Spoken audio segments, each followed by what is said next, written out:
Hinold up na binaril pa sa binti ang isang tauhan ni Senador J.V. Ejercito habang nakasakay sa taxi sa Maynila. Balita hatid ni Micaela Papa.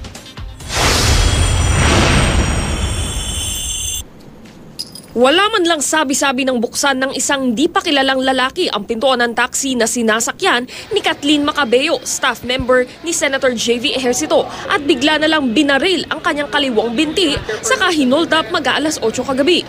Ayon kay Macabeo, pauwi na siya kasama ang 3 pang kasamahan sa trabaho. Nagkataon daw na wala ang service nila kaya sumakay sila ng taxi mula mismo sa Senado. Sa Quirino Avenue napatigil ang sasakyan bandang Benitez dahil sa stoplight sa Singalong nang bigla na lang daw dumikit sa sasakyan ang isang lalaki galing sa may Center Island. Nagbukas na ng pintuan ng taxi tapos biglang putok na. Nakita ko yung paa ko na naputukan ng baril. Sabi niya,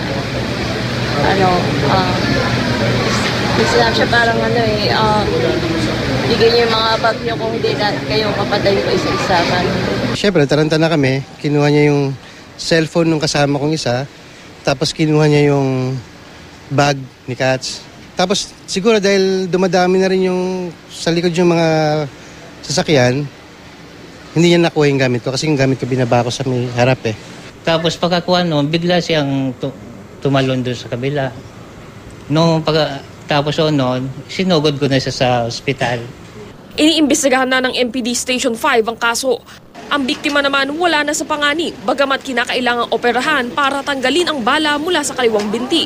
Si Senator J.V. Ejercito nag-tweet tungkol sa insidente, sabay pinaalalahanan ang lahat na maging alerto laban sa mga kawatan kahit rush hour. Micaela Papa, GMA News.